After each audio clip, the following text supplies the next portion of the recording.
Hello everybody. How you doing? Welcome to From Beyond. Lee's not here, so I have to do that myself.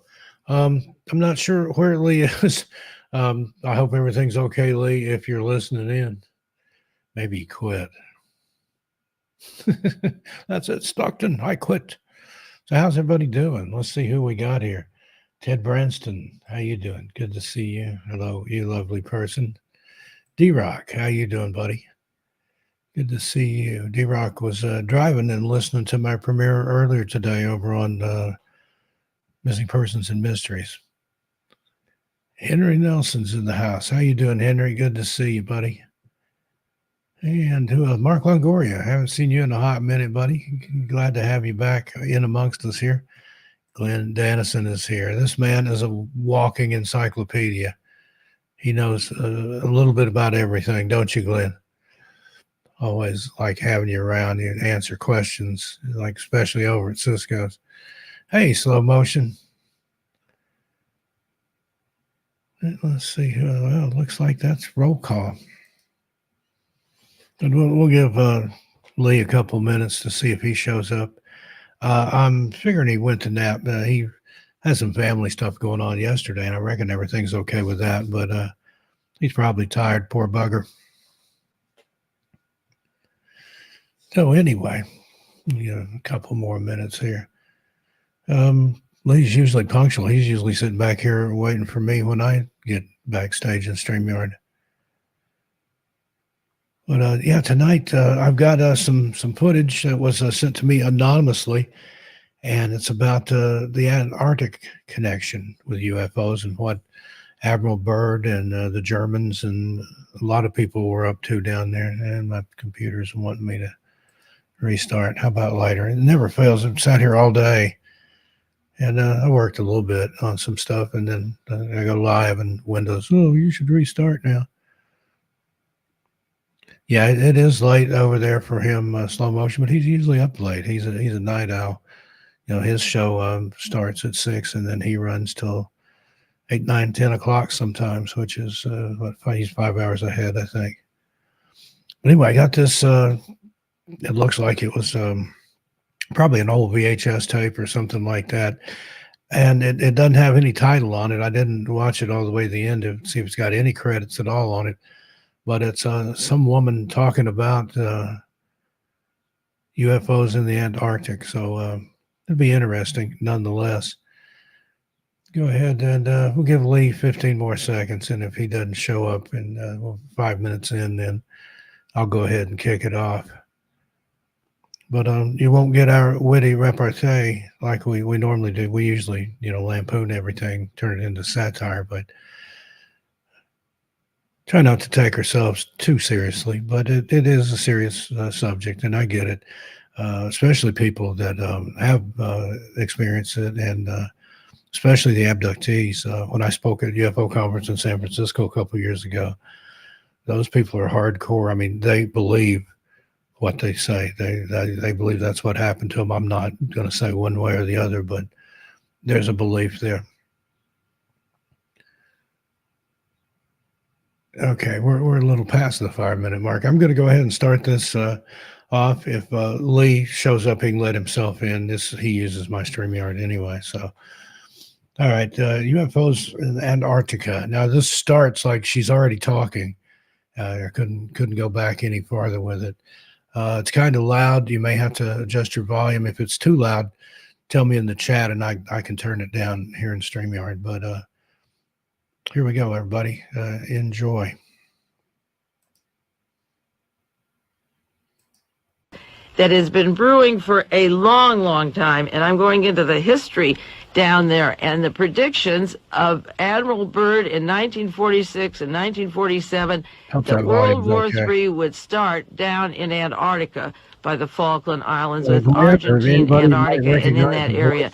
He knew and said in a press conference, 2 press conferences in Santiago, Chile in March of 1947, again in July 1947, that World War III would be set off down in that area. Well, when Admiral Byrd got home, he was met by James Forrestal, the Secretary of Defense.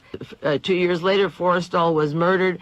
thrown out of a window at Bethesda Hospital 2 months after he got a Distinguished Medal from Eisenhower. Forrestal was with Admiral Byrd on consultations. Byrd went down to see if Eisenhower and the Russians were correct that Adolf Hitler was down in Antarctica building secret weapons and so forth. All of the papers of Admiral Byrd are locked up top secret to this day. They're not available of what he saw, and right after he was met by Forrestal, shortly after that, Forrestal was murdered. And I'll give you the references on some of the books on the death of Forrestal and the meeting with Admiral Byrd. First of all, the Guinness Book of Records at the end of World War II, the greatest unsolved robbery was at the end of the war when the Reichsbank treasury was emptied of all its money and the bank vaults in Berlin were completely emptied out, and the headquarters for the World Monetary Fund in Basel, Switzerland, found that they had $15 billion in circulation that shouldn't exist. There was forged money. The code name was Operation Bernhardt. There were expert forgers. And so that this is the kind of money that could finance the operations that they're describing in this book. The prelude to the operations was that the money was available and somebody was making the equipment for these people that this book is writing about and manufacturing secret weapons for the future. Now, this book claims that Hitler planned far ahead to have a colony down in Antarctica. And if you buy the maps put out by National Geographic, 1957, there's a map of Hitler staking in 1939, 1937, his territory in Antarctica. He sent polar expeditions out. This book says the secret Nazi expeditionary force was headed by Captain Reicher, R-I-T-S-C-H-E-R, and took place 1937 and 38, their first expeditions. They landed in the Queen Maud Land and established bases there. They took over 11,000 photographs for map purposes and had a swastika flag dropped every 20 kilometers to substantiate the German claim that they had this land in Antarctica. It was a terrain claimed by Germany itself for the first time, and they found warm lakes, an ice-free oasis, and an area, an unexplored area before that they gave German names, the mountains and the plateaus and so forth. It was free of ice, and there were warm lakes in this area, and other books that I have show the drawings. Now, added to the credence to these bases are the remarks of Mr. von Ribbentrop, this book says, at the outbreak of the war, World War II, in accordance with Germany's long-range political strategy, we have taken into firm possession the Antarctic area called the New Swabia, and it will be and ensure a safe retreat in case of necessity, Mr. Ribbentrop said at the beginning of World War II. And this book has maps of the Byrd expedition going down after the war. They said Antarctica would be an ideal place for bases. There was no rust, no germs, no illnesses or decomposition, no bacillus, no flies, no bugs, and not even a common cold would survive. It would be a perfect place to live.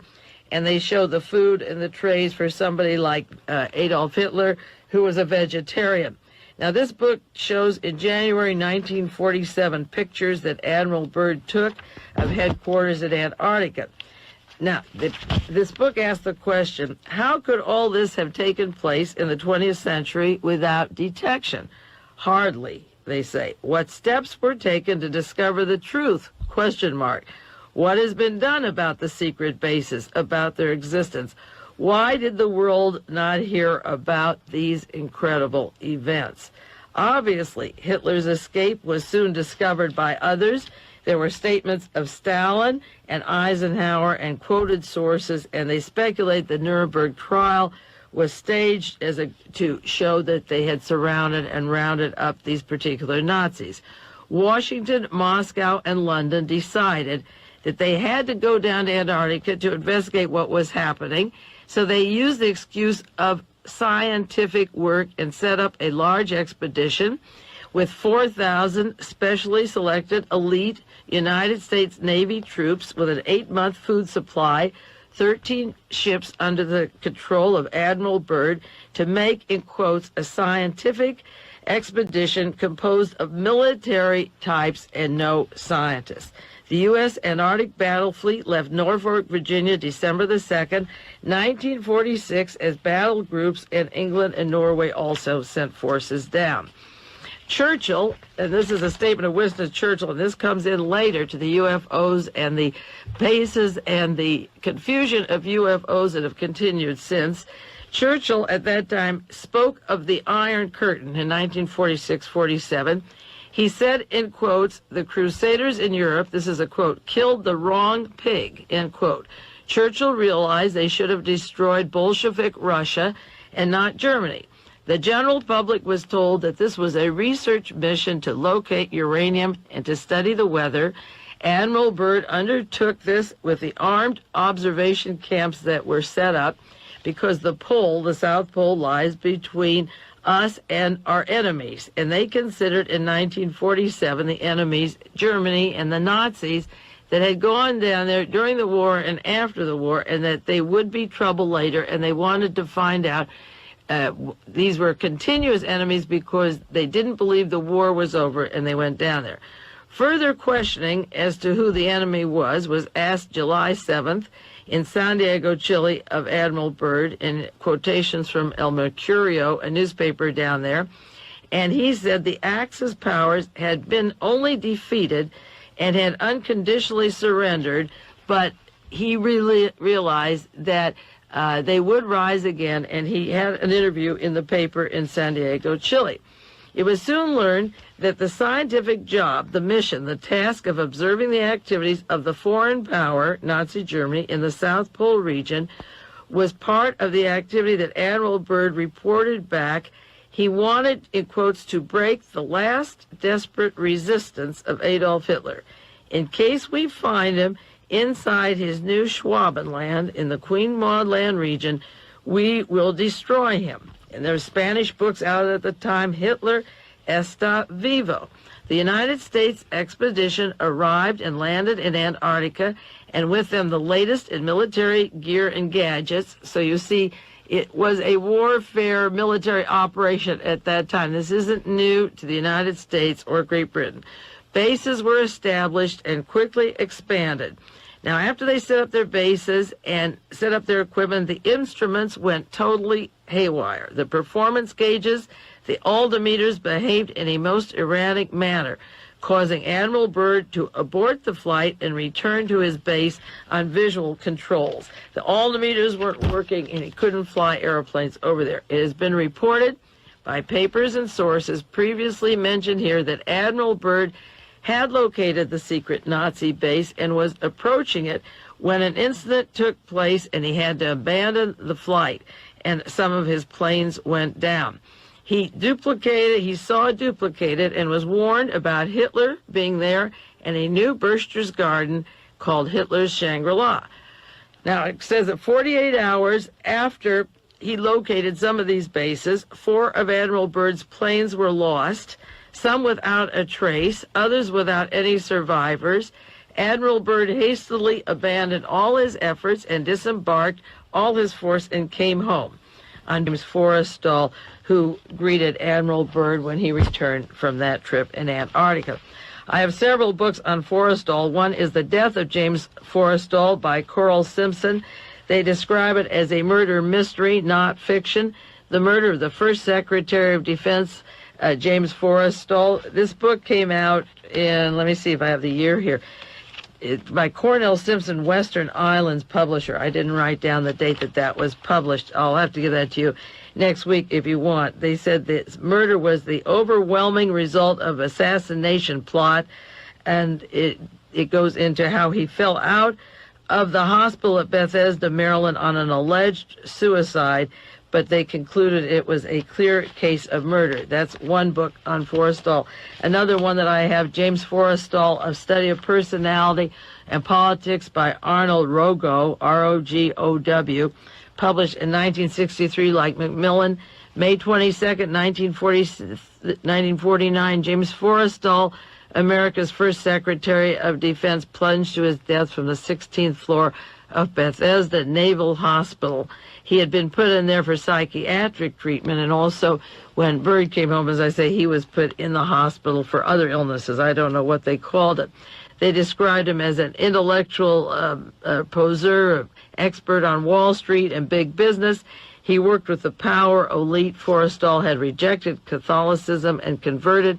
It's a story of his biography, the controversies of Forrestal and his death, building up to his death at Bethesda Naval Hospital, and considering the links of Admiral Byrd and the secret papers to the Secretary of Navy, because Byrd was an admiral and Forrestal, he was Secretary of Defense rather, he had to report to him, and tragedies and secrets followed everything that Byrd set out to do. He set out to find the answer to some questions, and all of his machinery went astray, and planes went down, and bodies weren't found.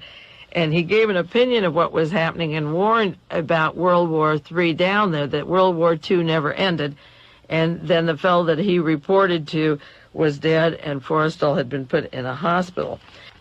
The Washington Post had an article this week, or just last week, March 30th, Reagan backs Antarctica study. Would you believe that? It's a news story. President Reagan has affirmed his administration's commitment to conduct scientific research in Antarctica with other Antarctica treaty signers. Do you have any idea of the budget the United States has mailed down to Antarctica since World War II? If you go to the bookstores, the federal government bookstores such as Golden Gate in San Francisco, or the government printing offices, get the back literature. I have it in my files, a lot of it, on books available to Antarctica. The building there, the shipping there, the money going there, the equipment going there. The United States hasn't let a hunk of ice sit there with a bunch of penguins on it and pretending we don't know what's going on there. This has been a place that is going to be more in the news. We've built it up, and now the chickens are coming home to roost, and I hope you're ready. Reagan asked the National Science Foundation to continue a budget to manage the Antarctica program. Can you imagine anything so asinine or insulting, as if it hasn't been going on continuously, and all that area is charted out and mapped? There's the Rockefeller Plateau, there's the Hitler area. Get your maps on Argentina and Antarctica and how close it is to Argentina, and see what's really going on. But the real issue goes back to what Admiral Byrd saw and wrote about that is locked up in the archives. The truth of what's going to come out of there is what's locked up that we haven't yet been allowed to see. Now, last week on this program, I talked about the confrontation down at the Falkland Islands. I referred to books on the UFO, the Nazi secret weapons, the activity down there, and the lining up of Alexander Haig, in particular, where his loyalties are and where they're not, and the role of the United States down in the Falklands. And I claim that the real story has less to do with the Falklands than it has to do with Antarctica. And if you don't have that broadcast, you can get the tape of 540 just last week.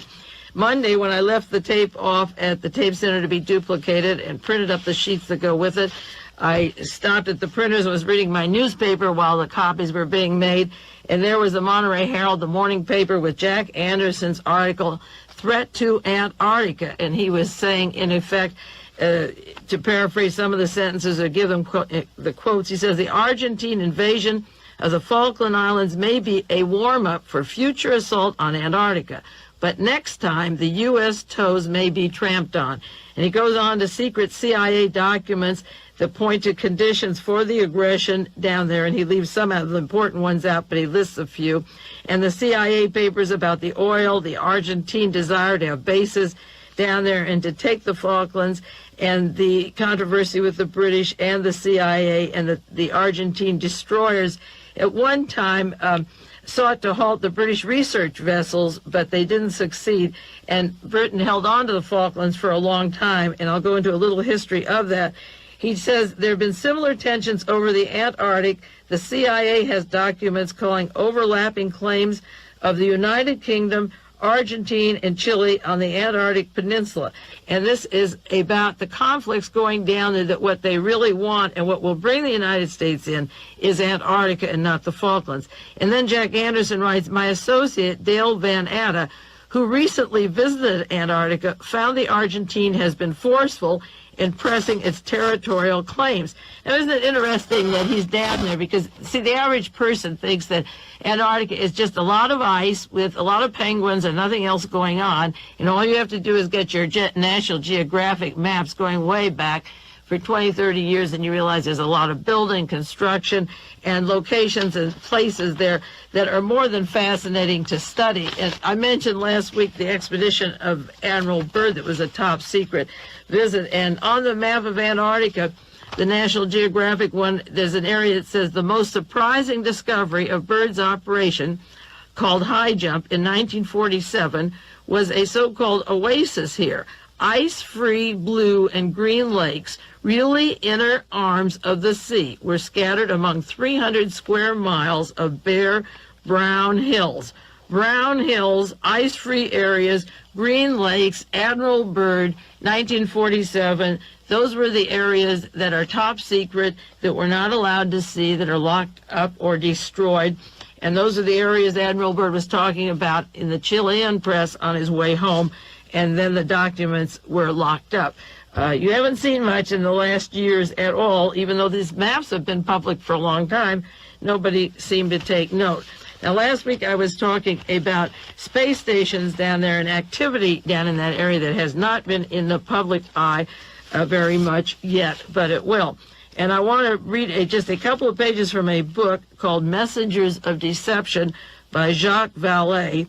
Vallée wrote this book in 1979 about spaceships. He wrote in 1979, "Let me summarize my conclusions about the UFOs," he says in the introduction, beginning of his book. "The UFOs are real. They are an application of psychotronic technology.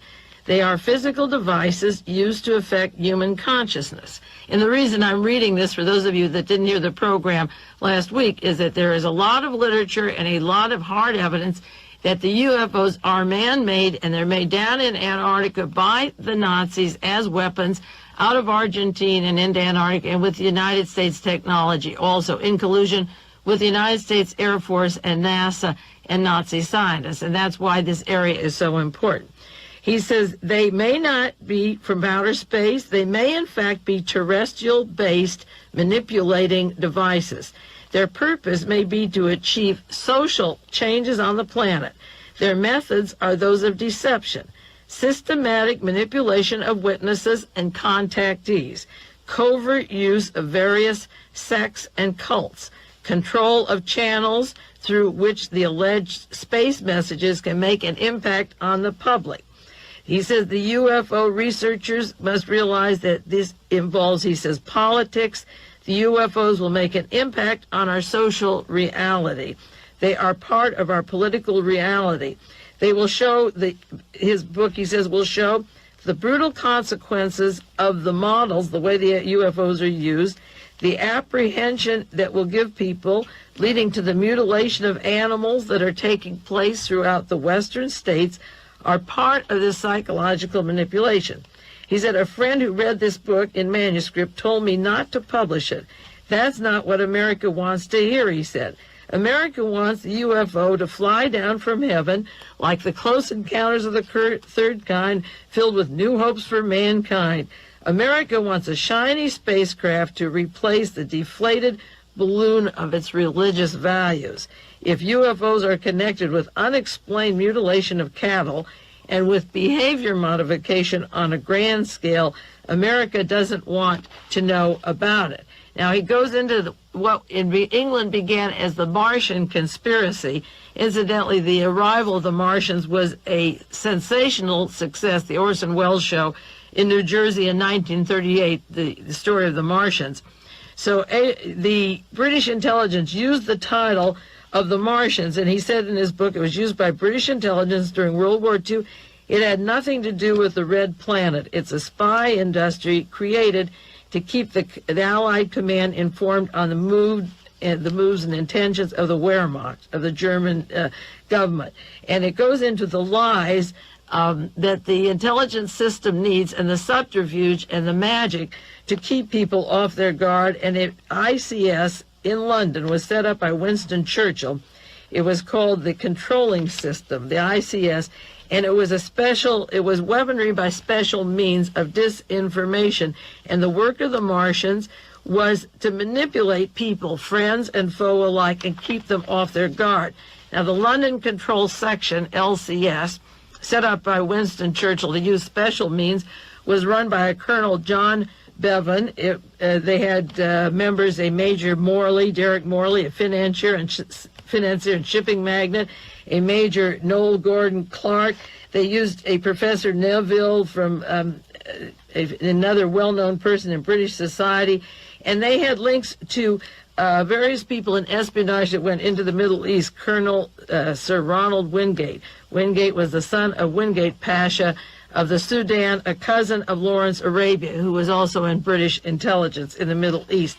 Leading businessmen, shipping magnates, millionaire industrialists, large spies were used in the LCS, the London Control System of Winston Churchill, and they used the number XX double cross. But what they were going to do was manufacture and deliver intelligence that was confusing to people. And the beginning of this spy system during World War II then was transferred over to the disinformation department of the UFOs and the flying saucers, while the Nazis continued to build those weapons down in Argentina or in South America. If they are man-made, that's where they're coming from.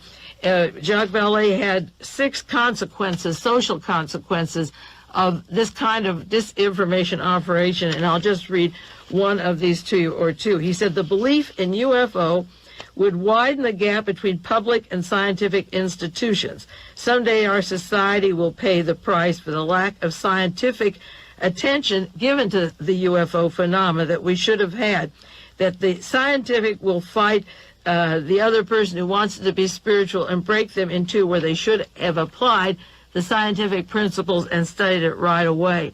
And then he says another motive is the irrational motivations of people based on faith are spreading hand in hand. As things go bad, we want to believe in something. It has no scientific basis that it's coming from another planet or another place, and we'll hold on to it, and it will split us apart on what we believe in. I know this is true because I'll do a lot of research on one subject, such as the Kennedy assassination, and then other researchers will say, well, stick to Kennedy and don't get to UFOs because they're impossible and that's off the wall. And it divides you from studying them simultaneously with each other and then coming to the same conclusions or differing based on actual evidence.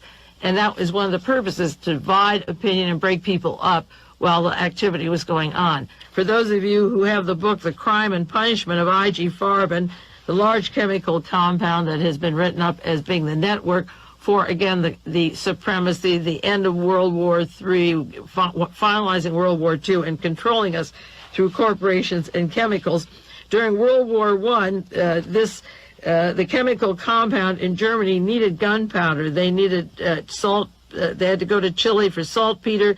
They had to get synthetic ammonia in order to make gunpowder, and they had to scale the world and find out where to go it. They had to convert the ammonia into nitric acid.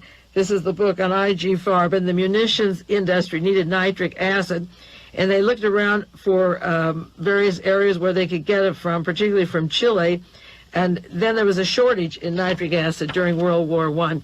And all of a sudden, the German Admiralty, according to this book, devised a bold and imaginative plan worthy of the stakes involved. The goal was to capture the British-owned Falkland Islands. This was during World War I, an unfortified coaling and supply base for British naval vessels at the tip of South America. These islands were the southernmost hinge of the British blockade, standing guard over trade routes from the west coast of South America to Europe. Their mission was to capture the Falkland Islands, and they embarked on what they called the Battle of Nitrogen by going down to Chile and South America and getting the nitrogen they needed for their gunpowder. The British Admiralty learned of the presence of these ships off of Chile and the German commander, and they sent down ships and stopped this grabbing of the Falkland Islands at the time. They were able to put the Germans off of grabbing the Falklands, which was important, the harbor there, and for shipping and so forth. And it goes into the fact that Winston Churchill, in his book after the war, The World Crisis, doesn't mention the Falkland Islands, and they said he apparently didn't know its importance. But Winston Churchill was very much a part of an area that I'll go into at a later time when the war was over, when he said we fought the wrong person. When he helped the Nazis, he realized he should have fought the Soviet Union, and I don't believe that Winston Churchill knew that the Falklands wasn't important. I think he left it out of his book because at the end of World War II, the Falklands and Antarctica were already built up and were getting built up, particularly the Antarctica area. So that the Germans had to turn back, and the Germans' dye stuff industry had to go other places. They were looking for bromine, chlorine, and so forth down in that area. But Falkland was important there for the war materials in World War I, so you know that it's important right now, and it's been an area that we haven't been taught about in our schools in geography, but other people have watched it very carefully.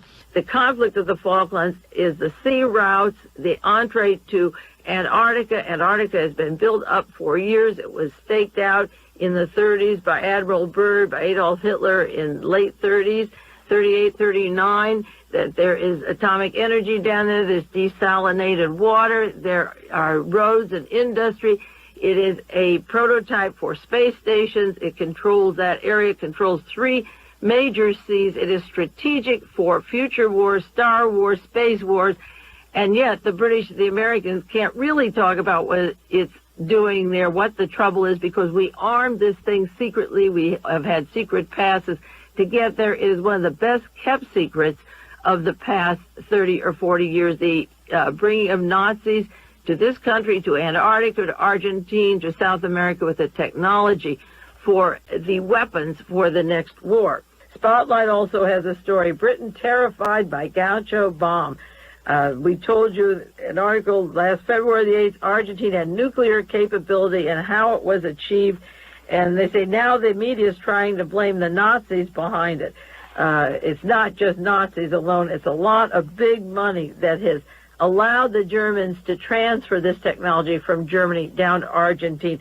Sure, the German scientists and the Nazis designed it, but it's very important to know that not Nazis alone have made this mess in these various countries. And the Falklands are important because they're necessary to study for what the major media has kept from you in terms of technology, of military hopes for the area, how it'll be controlled, because the goal of Adolf Hitler and the Fourth Reich and the Bormann Brotherhood was to control the airways. The satellites, the space stations are more important even than any single armies. And those are the places where the launching can be done. Admiral Byrd said it in the 40s. It's been proven and tested down there, and that is why it's an important area. I have been talking the last 3 weeks about the Falkland Islands and the Antarctica connections to Argentina and the importance of Antarctica to world affairs. This is an area that's been long ignored by persons in teaching geography, teaching history. It's up to us to find it for ourselves, but I have reason to believe that Antarctica is much more important than we were even directed to find. Oh, here, Matthew, are we on now? You're on. Should I start over? No, you're okay. Keep going? Yeah. Okay. Maybe we better start over just in case and say it's my Brussels broadcast number 543, May the 2nd, 1982, just in case it didn't get on the tape. Regarding the Falkland Islands, the Argentine conflict with Great Britain, the last 3 weeks I've been going into Antarctica and the importance of Antarctica in terms of history, of what's down there, of what has been linking the possible Nazi connections, the UFO connections, the space stations, what is going on in Antarctica, and some articles in the New York Times and a few other articles, very few, have brought out the importance of Antarctica to the Falkland Islands and to Argentina. But this is an area that, as I just briefly said before, if we were on or off the air, I'm not sure at that time, we were never taught in geography classes what was going on in Antarctica. Well, there's a lot of literature out about the area. I have never really pursued it or looked for very much in the many articles that have been published, except that I do take a bulletin from the government on Antarctica development and do cut out articles from time to time.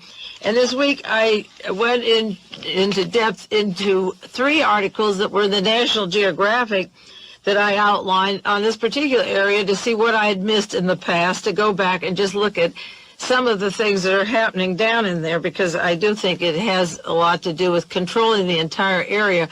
What Argentina would have if they would get Great Britain out of the area, what they would be controlling in terms of not only oil and mineral and resources, but what else is going down there. Now, the March 1964 National Geographic had a section on Operation Deep Freeze that began in 1963.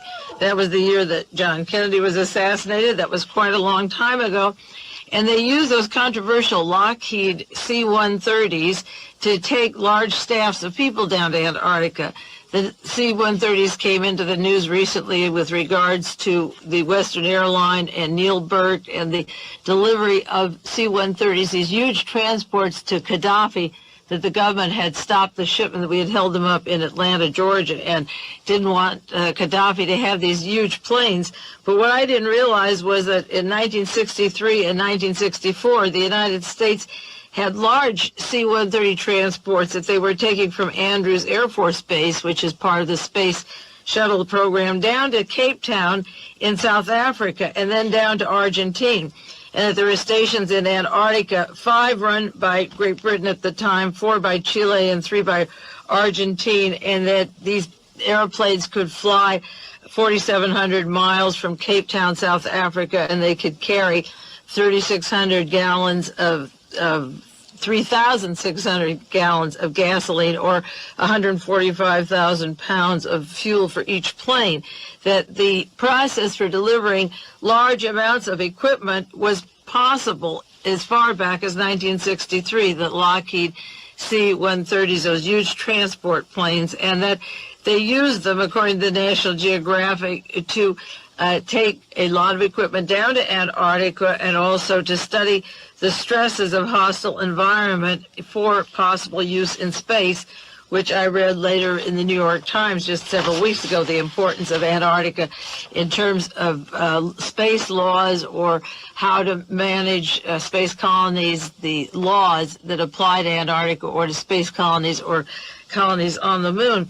But this goes way back. The development began a long time ago, and the technology for moving large amount of people and equipment began.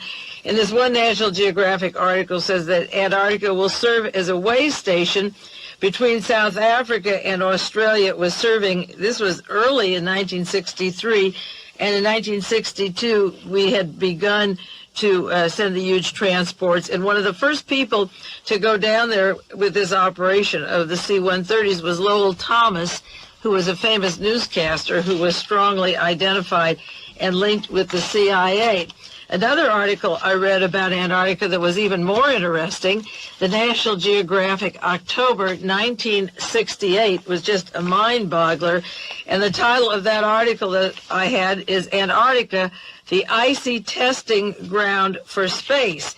And I looked at the issue, which I never was aware of before, of who was on the board of trustees of the National Geographic, because this particular article had such shocking information in it in terms of what is happening in other places around the world today. And on the board of directors was Lawrence Rockefeller, Juan Trippe, that's Trippe, who was chairman of Pan American World Airways, and that's the airline that was trying to get monopoly of all the routes to South America and down to this area. And they fly Navy planes down to Antarctica. This was in the National Geographic article. Their Pan Ams are available for the Navy to fly down there also. This last week, Eastern Airlines was given the route that Braniff had to stop the monopoly of Pan Am throughout entire South America. But Mr. Tripp was honorary chairman of the board of Pan Am World Airways, was part of National Geographic Society, and Earl Warren, the great Chief Justice of the United States in 1968.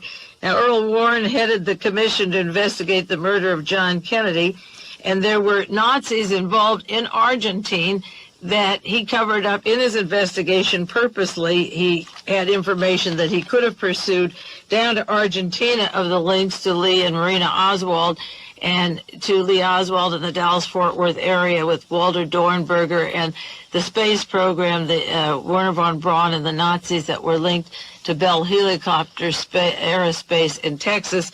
Earl Warren had covered up the Nazi connections of those persons down in Argentina and in this area, including Werner von Braun, who had traveled down to Antarctica. He was a visitor down to see these stations that he called future moon stations. Earl Warren was on the board of the National Geographic, and also Curtis LeMay, former chief of staff of the U.S. Air Force, and Mr. William Martin, Jr., chairman of the Board of Governors of the Federal Reserve System. There was quite an interesting group, and James Webb of NASA, the administrator for NASA. And NASA, Werner von Braun and Walter Dornberger were named in the Torbett document and in other information as one part of the five-prong group that were involved in the killing of John Kennedy. And the Rockefellers had given money and identification to George de Mohrenschildt when he was suspected of being a Nazi war criminal. He was Lee Harvey Oswald's close associate. So on the board of National Geographic, with the activities going down in Antarctica, a lot of activity. There was Lawrence Rockefeller and Mr. Tripp from Pan Am, Earl Warren, James Webb from NASA, and Curtis LeMay, and the head of the Federal Reserve System.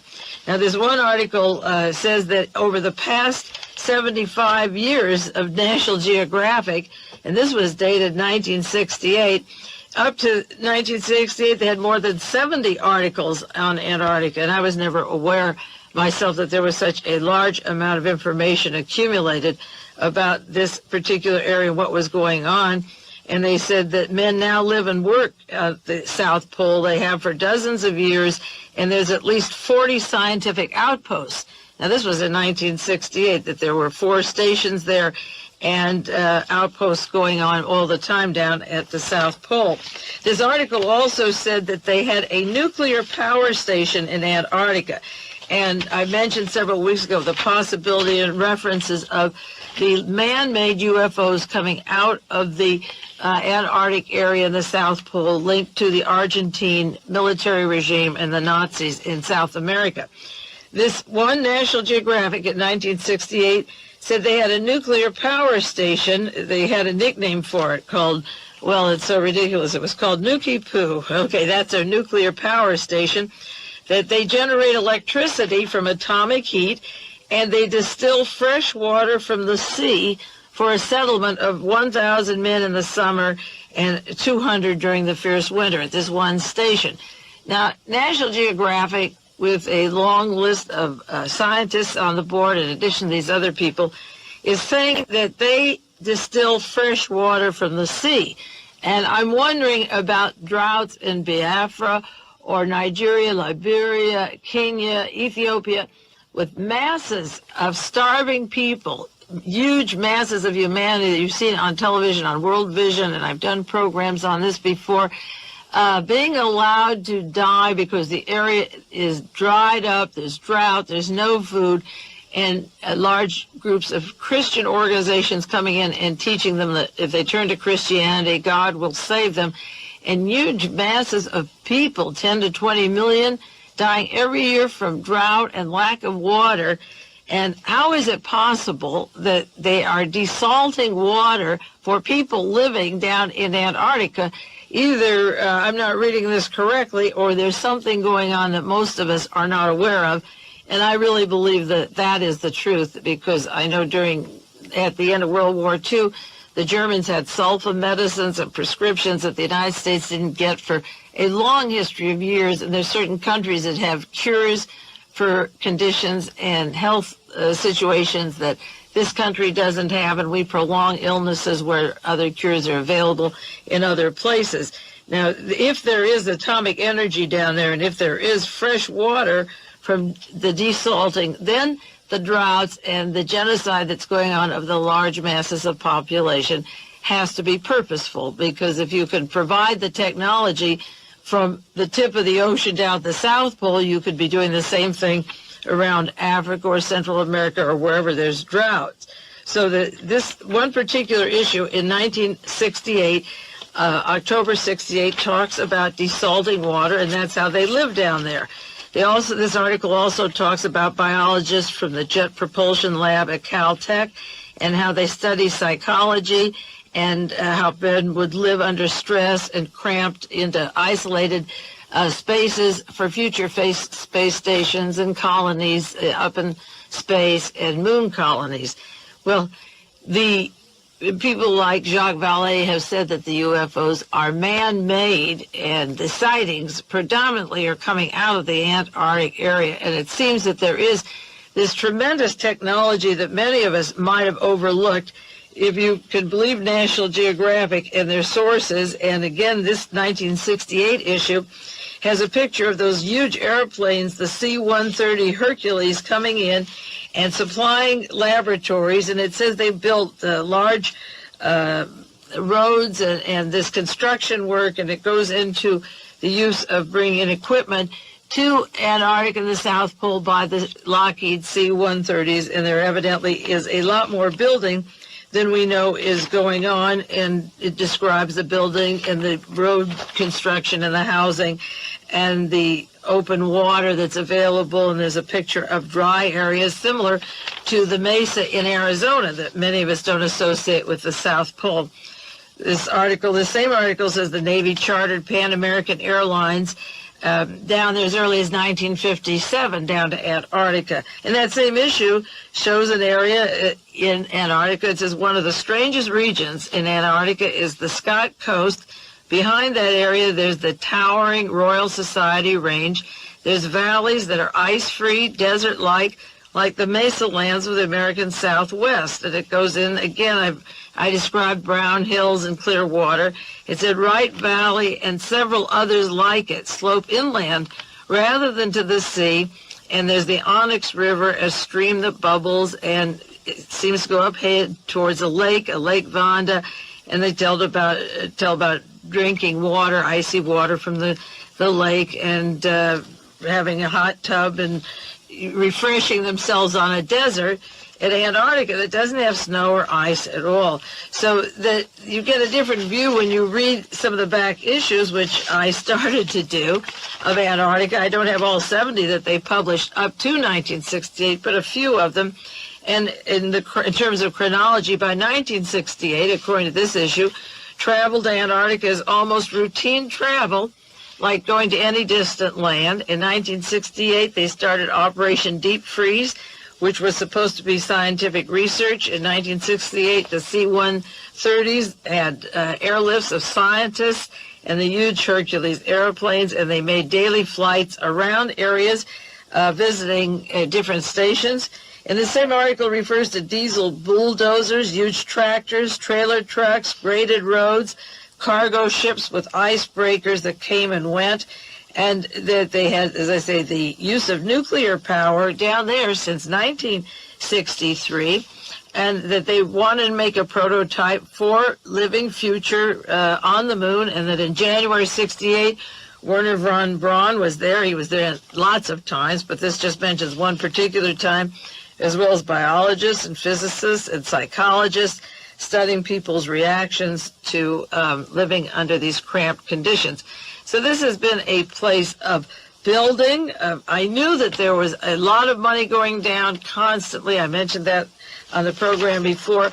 There's a lot of building, something that we can't even visualize how much there is. And it could be that Jacques Vallée's interpretation of where those UFOs came from could indeed come down from the same place as the atomic energy that could fuel those very UFOs that he says are man-made, that are seen all around the world, but particularly down in that area. Another National Geographic article in 1976, of June 76, tells about the National Foundation going down there in Antarctica in 1966.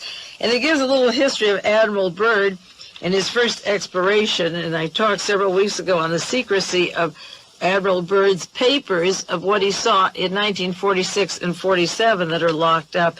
But he went down there in 1933. This says Richard Byrd spent time down there in expedition. He was appointed honorary postmaster of Little America in 1928 to 1930. The National Geographic Society encouraged and helped finance Admiral Byrd to go down for his second expedition from 1933 to 1935. So 1928 to 1930, he was encouraged to go down to the South Pole. In 1933 to 35 was the next expedition. So when the National Geographic published a map in 1957 and again 1963 of an area that Hitler was anxious to have a German foothold in 1939, that doesn't sound so bizarre. Why wouldn't Adolf Hitler stake out a place from 1938 to 39 if Admiral Byrd is down there from 1933 to 35? The Americans were down there, the American military were down there, the scientists were there. So the Germans certainly kept up and were more advanced than us on many of the technologies for surviving down there, I'm sure. And they had the rockets and missiles that we brought to this country as soon as World War II was over, and brought the scientists, as many as we could, to the United States and to the space program.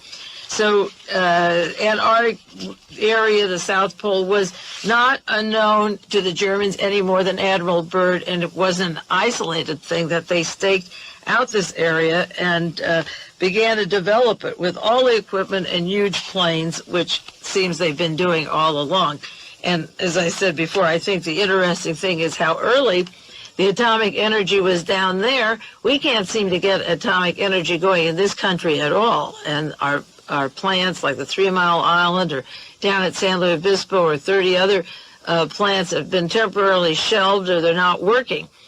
What techniques do they have down there that have worked continuously? We haven't read about any leaks or any problems. And what way do they support themselves with water? Are they desalting themselves, the water, and drinking out of the same ocean that all of us assume can't be desalted yet? Maybe they have a technique they've used for 20 or 30 years that has not been shared with the rest of the world, which would be a good tool, a weapon, being able to sustain their own water system. Obviously, that's being done down there and nowhere else, it seems, in the world, or at least we're not told about it.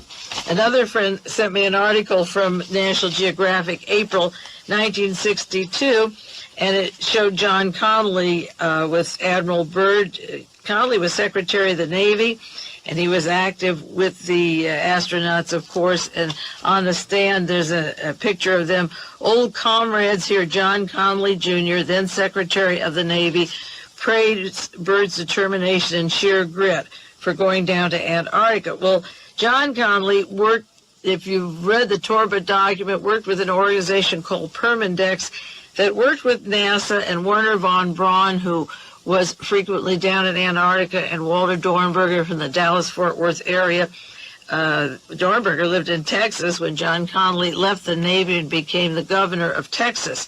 And they were both involved in the planning and the cover-up, at least the cover-up, of the murder of John Kennedy. And I believe Dornberger had an even more insidious role, he and Werner von Braun, in that particular assassination.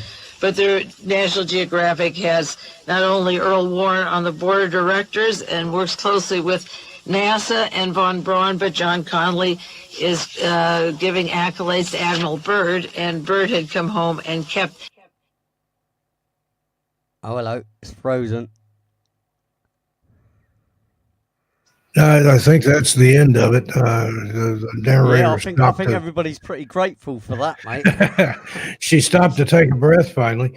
Well, she's pretty incoherent, and there's no path to discovery or whatever. you just don't know. Hello, by the way. How you doing, mate? Doing good. Everything okay there, buddy? Yeah, mate. Oh, just so knackered, mate. Obviously, I fell asleep earlier because I'd driven back, obviously, from the hospital again. Got your beauty rest. How's Kimmy doing? Everything good? Yeah, no, she's really good. She's up and about. She's walking. Her blood pressure's back up again.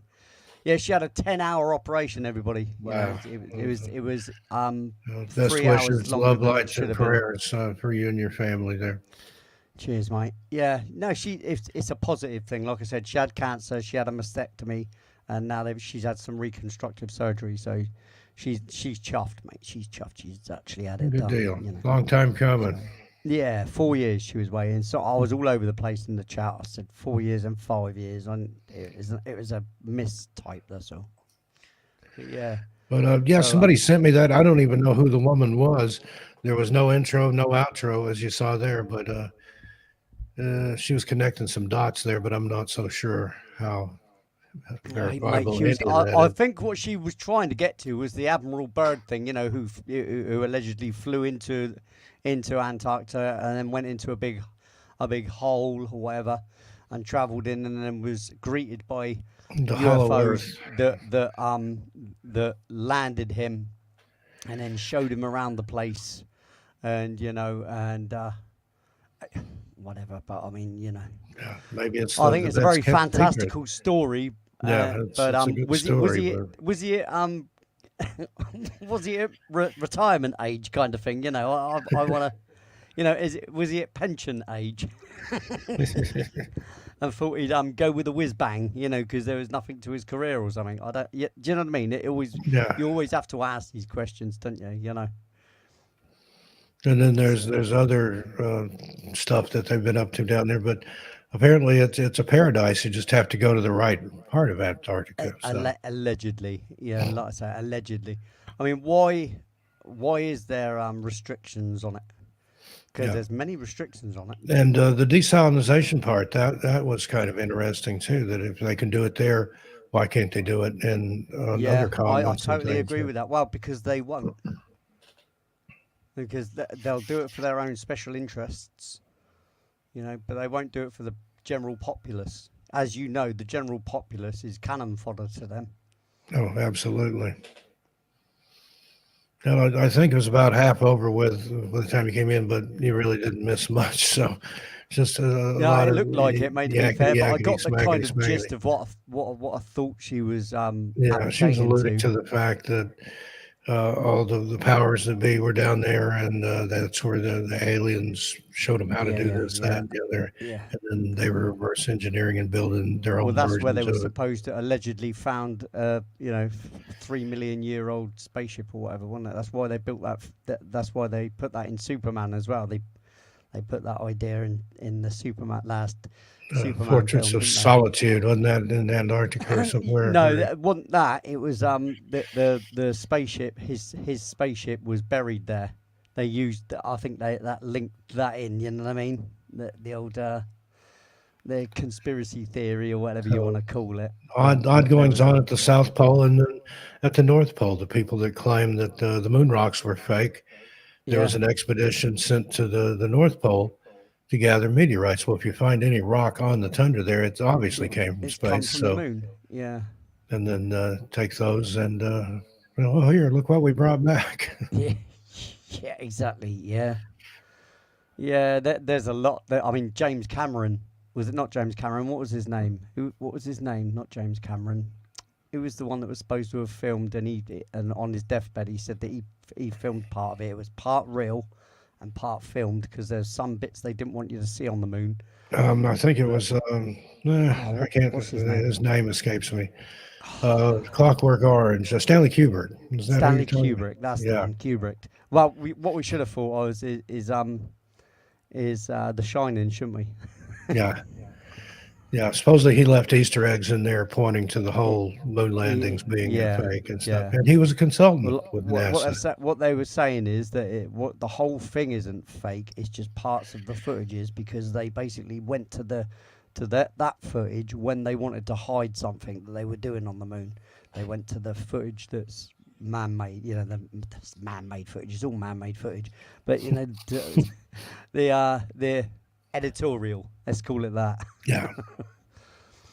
So food for thought anyway. And somebody sent me that and said, hey, you should take a look at this. And I only watched about the first 5 minutes of it. So did you fall asleep for it like I did? I didn't fall asleep, but it was just like, okay.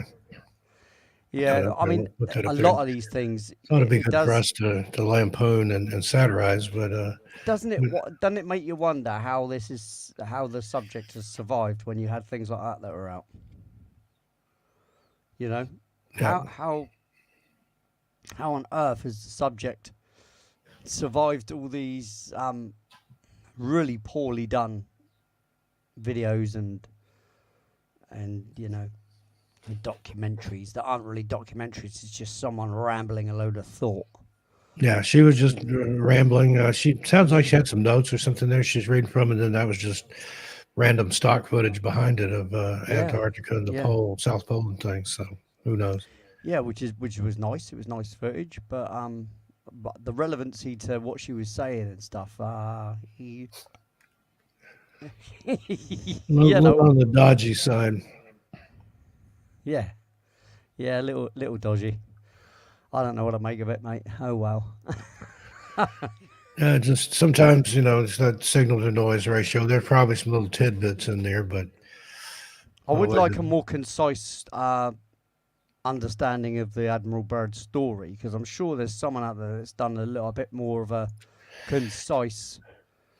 Yeah, I'd like to read some of those books she was referencing, just to kind of draw my own conclusions. See, I'm lazy when it comes to books, mate. If I don't eat, and I've tried doing the old. I think it's the dyslexia thing in me, and I think I've got a little bit on the spectrum, because there's certain things that just annoy me. Maybe audiobooks would be a good. I've tried audiobooks, and I end up missing where I am there. Yeah, because I have trouble. I like to read, but I used to have to travel 3 hours each way out of town twice a week. Yeah. And I would play an audiobook in my car, but I couldn't pay attention, because I'm on the interstate and I'm having to watch everything else. Yeah. And, I don't remember much, if any at all, of what I even listened to. Yeah. Yeah. Like I said, that's why video. I think I'm a visual person. It's like when I learn all the computer stuff I've learned by watching someone else do it. Mm-hmm. And I'm great at that, because once I've seen it, I kind of get it, and it sinks in. But if I'm being told something, or I'm reading something, I'll retain some of it. But when I read something, I have to read it about 4 or 5 times to actually let it sink in. Because the first couple of times, it's just like I'm reading words, pointless words. Mm-hmm. Until eventually it sort of coagulates. Well, it depends on the subject matter. If it's something I'm interested in, I can totally devour it. Yeah, but if it's something that I had to study, was forced to study, it's like I'd memorize just enough to pass the test, and then yeah.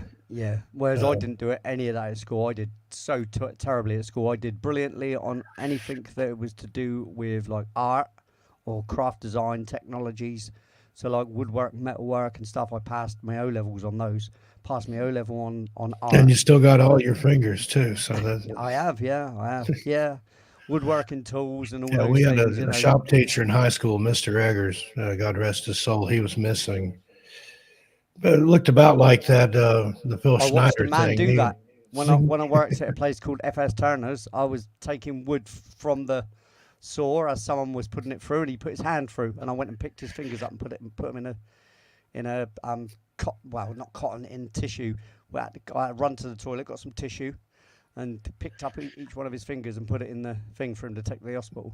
Were they able to reattach them? No, they weren't. No, they were too, because it went. Obviously it went through a circular saw, and that rips. It rips. Yeah. It doesn't so much cut. It's not like going cut. through a bandsaw. If you go through a bandsaw, the likelihood is it's designed to do a thin cut. One of those deli slicers. I was in the grocery store one time. I was at the deli counter, and the guy back there slicing meat, and I heard zing, and then the guy swears real big, and he held up what was left of his thumb. Well, I nearly cut my thumb right off, and my thumb was dangling backwards like that down here because I was using a kebab knife when I was quite young. I worked in a kebab shop. You know what a kebab is, right? Big meat. Extra protein in the kebab there, huh? Yeah, right. So I'm there. I'm down in the prep area, and I'm cutting a cabbage because we used to slice it really thin. This cabbage, and the cabbage has slipped. My knife is that way, sideways, and gone stink straight through my thumb. Yeah. And I stood there for about half an hour before someone came because I couldn't take my finger off my thumb because it threw blood up in the air. So I'm like, oh crap! So I've had to stand there holding it and waiting. I waited half an hour.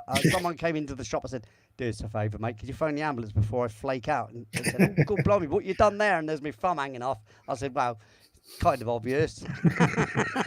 The old trick with the thumb, you know. Yeah.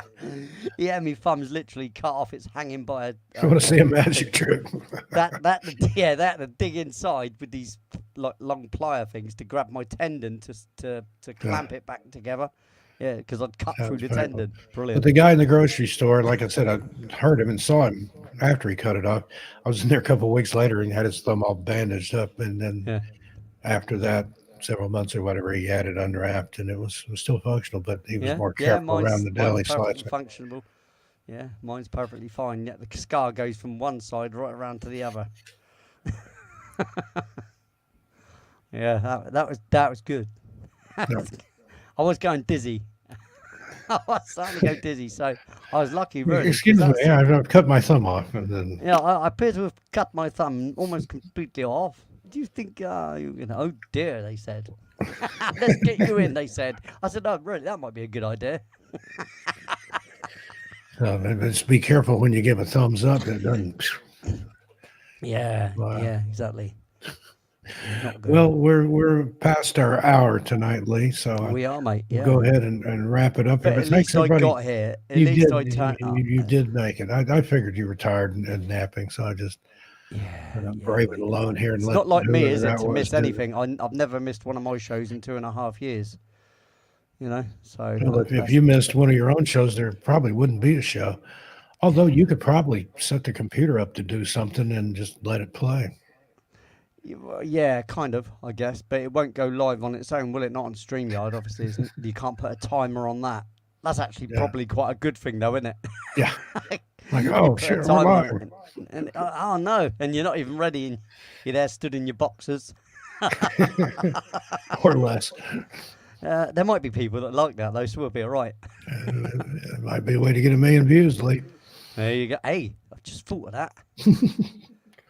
As soon as you said it might be a way to get them, I'm like, yeah.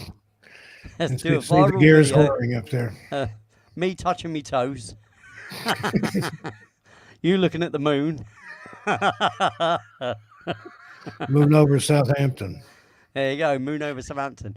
Great film, Moon over Parador. Do you remember that? That's the title sounds familiar. From Richard Dreyfuss. Yeah, okay. A failed actor. He's a failed actor, and they get him to play the governor or whatever of Parador. Yeah, I remember that. Now that is a good film. Yeah, it's a brilliant film. You never see it anywhere. Yeah, you don't hear a reference. And then what's Richard Dreyfuss up to these days? I remember he was Jaws. He's cracking on though, isn't he? Last thing I saw him in was the Red, isn't it? No, Retired and Dangerous, I think was that. Yeah. Or one of those, you know, one of those ones with all of the top stars in it, you know, but they're retired. Helen Mirren's in it. Like the Love Boat, sort of, where they drag people back off the TV and put them on the Love Boat. Yeah, it's not that. It's like they're all ex-spies or whatever, and you've got Arnold Schwarzenegger in it, and Dolph Lundgren. Expendables, that's it. Expendables. Yeah. That's the last thing I saw him in. So what do you got coming up late tomorrow night is... It's Radio 1FA, back-to-back original tracks. It's a full part, mate, not off! We'll be there for that. And then later tonight, I've got another premiere on Missing Persons Mysteries, 8 o'clock, Unsolved Wilderness Disappearances. Got some of your music in there, Lee. So that's a lovely thing. And if you've noticed, Mr. Stockton, I've posted the 17 tracks of the 13 Past Midnight album. I did, and I was trying to keep up with you, but I didn't get to watch them all in order. I'll go back and watch them. I caught a couple of the premieres there, but you were putting them out so fast I couldn't keep up. Well, because I'd got them all ready first. Obviously, yeah. I'd made all the videos first. And you do have a playlist, I assume, for that. You can play it start to finish. I'll put them all in actual order of album. Good deal. On the, and then exciting stuff coming up on ATM. I'm going to do a live stream over there probably Saturday or Sunday, and let everybody know what's going on. But some good stuff coming up. So the I don't want to say it, the rebranding kind of thing. When's Yeah, that? Are we looking at yeah, that that's soon? yeah. You'll be looking at that soon. I'm working on the first video now, just getting everything laid out the way I'm going to present it and everything, and then I've got like over 100 scripts ready to go. So Cool, wicked. We all look forward to that. it's going to be something different, but I think people will dig it. Yeah, yeah. Oh, absolutely. I think And I'm I still think doing the people. missing person stuff. It's just all on one channel now. That's kind of That's it. silly to have two channels. When I got that old channel back, I'll keep it all over Well, when there. you got the main channel back, I mean, you're Yeah, bound to crack on with that one, aren't you? yeah, You know, you're going to crack on with the more built channel kind of thing, so to speak. yeah. It's got a broader audience over there. Yeah. And Right. plus, it's missing persons and mysteries. You know that mysteries that can cover a lot of ground. So There you go. Yeah. kind of Yeah. pigeonhole myself with among the missing. That's Yeah. uh, Because it's I kind of mean, that you're tiny not little going to niche, run isn't out it? of Rather missing than, people, you know, sadly, but yeah, like 13 past midnight, that can be anything to do with pretty anything. much any That's spooky, that's going to come out you of know. hiatus, and that one's going to be mainly ghost stories. You know, they're just ghost stories, Yeah. and it's more a seasonal thing. It plays bigger around Halloween, you know, from Yeah. September to October. Yeah. Yeah. So Yeah. lots Seasonal. of good stuff coming up. Yeah. Well, you've got a few channels to choose from, Steve, Mr. Stockton. Yeah, I think 5 or something now. Yeah. And, just can't help it. I can't not create. You know, it's No, just no, you have to do that permanently. See, whereas me, I haven't got the extra content to do any more than that. That's why I just do it in 3 shows rather than 3 channels. yeah. You know. I still think you ought to set up some kind of 24-hour channel where you just have a playlist that runs and stuff in the background. So I see like Lo-Fi Girl and some of that stuff. They'll have thousands of people in there listening to that stuff, and you know that's uh, I've got enough music to that you won't hear the same record for a week. there you go. That's how much music I've actually got. If We'll I talk upload a about record. that. Yeah, it would be nice to sort something out like that because I would do that. Of course I would. You know, Yeah, one FA 24/7. yeah. There you go. Already got a title for it. Yeah.